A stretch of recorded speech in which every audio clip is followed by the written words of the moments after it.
আবু সাইদকে হত্যার কথা বলে সেখানে একটা ভিডিও দেখালো। হ্যাঁ, খুব স্বাভাবিক, এটা মানুষের সেন্টিমেন্টে লেগেছে যে তাকে পুলিশ গুলি করে মেরেছে। এখানে আমার প্রশ্নটা হচ্ছে, তাকে যদি পুলিশ গুলি করে থাকে, তো গুলি খাওয়া একটা লোক এরা টেনে নিয়ে গেল, এখানে কিন্তু কোনো রক্তের চিহ্ন দেখা যায়নি।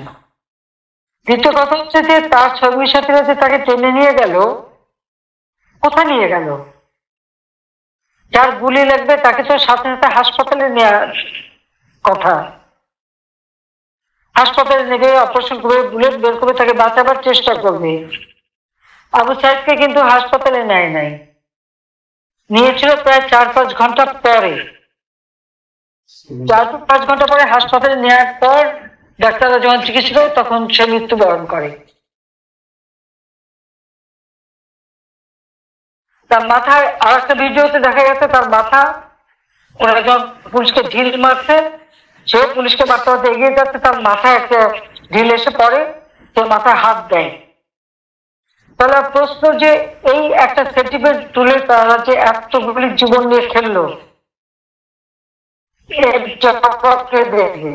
আমি যে জুডিশিয়াল কমিটি করে দিলাম এই হত্যা করতে, আজকে এটা জবাব কেন সেই জুডিশিয়াল সে তদন্ত করতে দেয় নাই।